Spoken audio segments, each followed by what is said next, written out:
Deputy Secretary General, Admirals, Generals, ladies and gentlemen, good morning. Mesdames et Messieurs, bienvenue à la 190e session du Comité militaire des chefs d'état-major de la défense. Welcome to this 190th Military Committee in Chiefs of Defense session. Deputy Secretary General, dear Mircea, we highly value your presence at this meeting, and we deeply appreciate your deep involvement in all matters of the military strategic importance. It is testament to the unique nature of our political military alliance. Together, we have to make sure that political will is matched with military capabilities.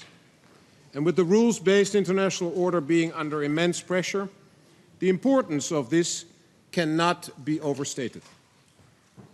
The tectonic plates of power are shifting, and as a result, we face the most dangerous world in decades.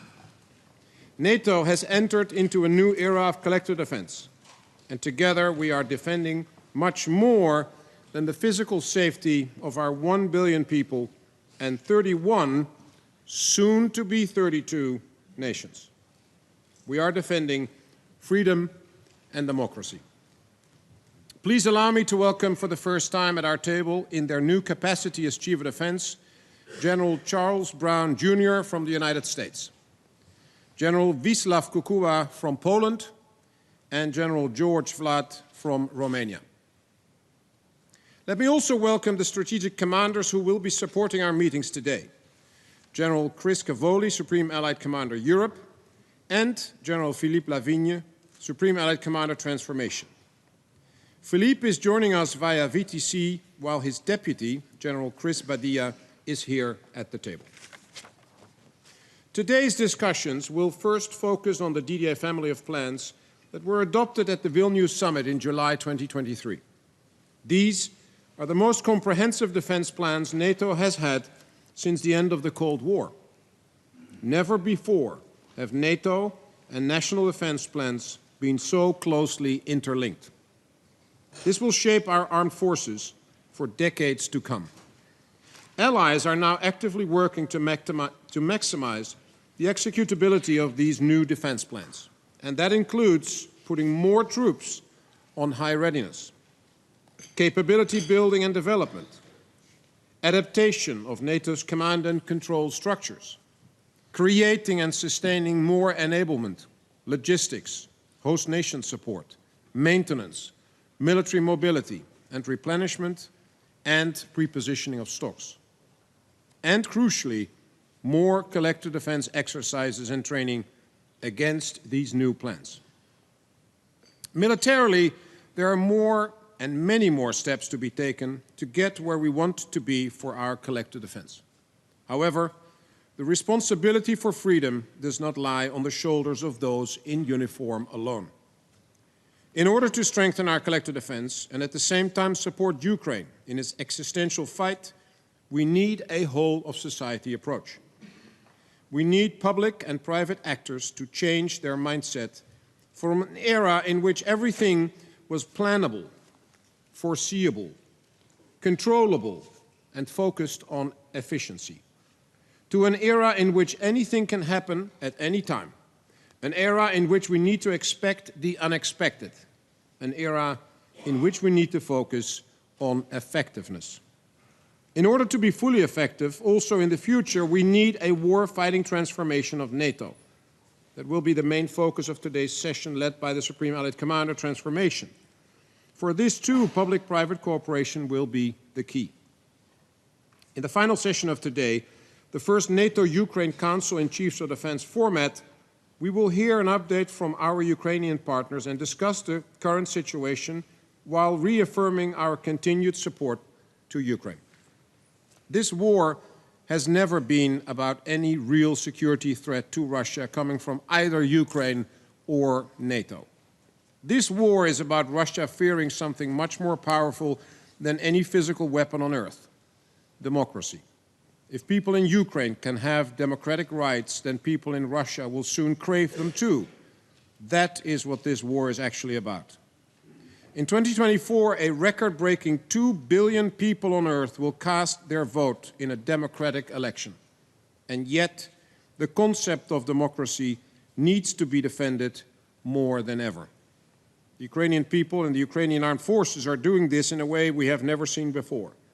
In the darkness of war, they are a beacon of light that shows the world what it means to fight for what you believe in. Today is the 693rd day of what Russia thought would be a 3-day war. Ukraine will have our support for every day that is to come, because the outcome of this war will determine the fate of the world. Ladies and gentlemen, the ability for NATO to expect the unexpected is directly tied to the ability to see things from a different perspective, to apply new and different ways of working and to accumulate different threat perspectives. For this, our cooperation with partners is key. That is why tomorrow we will meet with our Indo-Pacific partners, Australia, Japan, New Zealand, and the Republic of Korea, as well as with the Chiefs of Defense from the Partner Interoperability Advocacy Group, Australia, Austria, Ireland, New Zealand, and Switzerland. And finally, we will have a session with our Secretary General, Mr. Jens Stoltenberg, to discuss the current political objectives and guidance ahead of the Defense Ministerial in February and the Washington Summit in July. And with that, Mr. Deputy Secretary General, I kindly invite you to provide your opening remarks. Thank you so much, Admiral Bauer. Dear Rob, thank you for your leadership, your superb leadership, and your friendship. Sakir, Sakti, Admiral, Generals, ladies and gentlemen, it is my distinct pleasure to address you today. Ravi d'être avec vous. This year will mark NATO's 75th anniversary. Throughout those years, few have done more to ensure the security of our alliance than you and all your predecessors. So I want to start by thanking you all for the incredible work that you and your men and women in uniform have done, are doing, and will continue to be doing for our security, for our nations, and indeed, CMC, for our democracy. Today, we face many serious challenges: war, terrorism, instability. Authoritarian states threaten our values. We need a strong NATO more than ever. And a strong NATO is what we have. Over the last decade, our alliance has undergone the biggest transformation since the Cold War.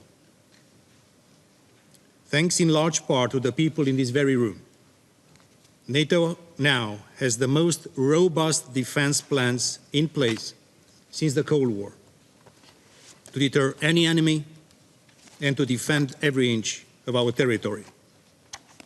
With more troops at a high state of readiness, greater capabilities, more effective command and control, all put to the test with regular, extensive exercises. Of course, all of this costs money, time, and energy. And at last year's NATO summit in Vilnius, our leaders agreed a new defense spending target of at least 2% of GDP. And you'll hear from our Secretary General tomorrow that we are heartened that more and more of the allies are reaching and aiming to reach this important milestone. The fact that they agreed to do so underlines the seriousness of the challenges we face and the importance we all attach to NATO and to our national and collective security. At this year's summit in Washington, D.C., we'll go further, doing what is necessary to ensure the security of our people, our nations, and yes, the international rule-based system.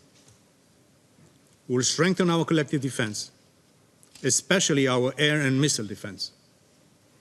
We'll boost our support for Ukraine, and I'm thankful for all of you for meeting your Ukrainian counterpart later today.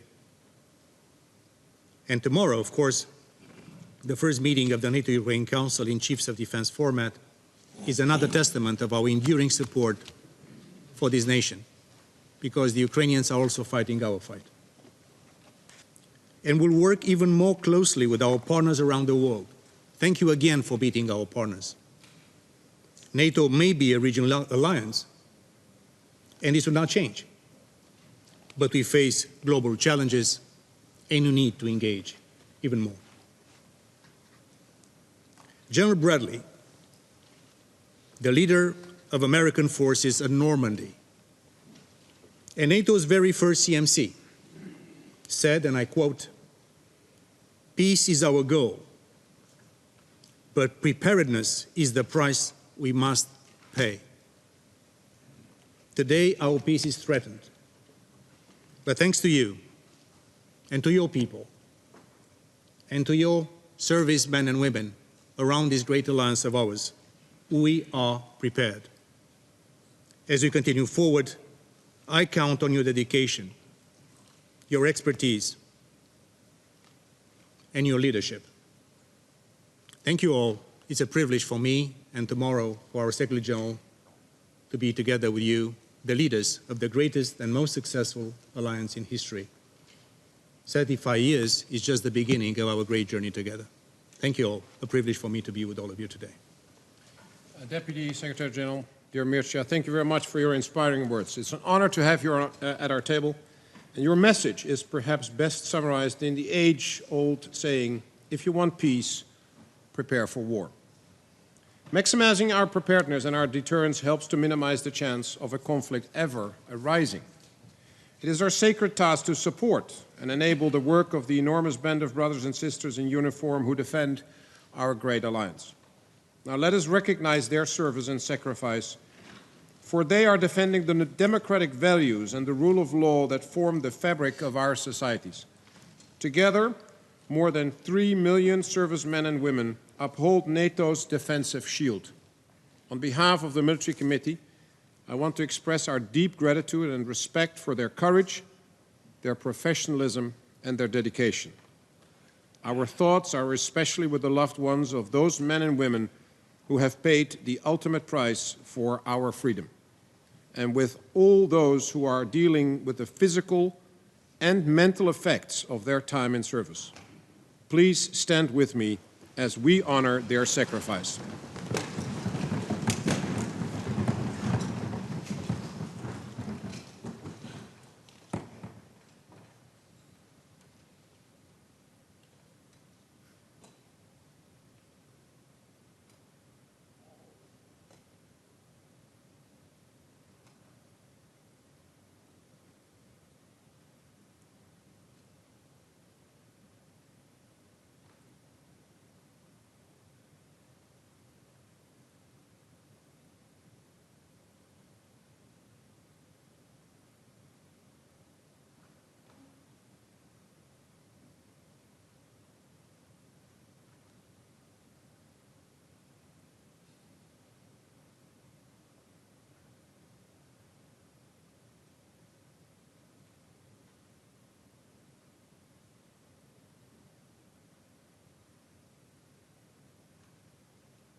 Thank you.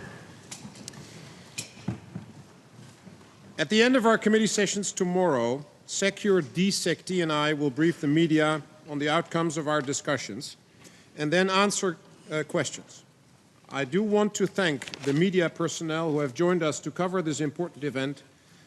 You play an important role in telling NATO's story, and we appreciate your presence. I kindly ask the media now to depart.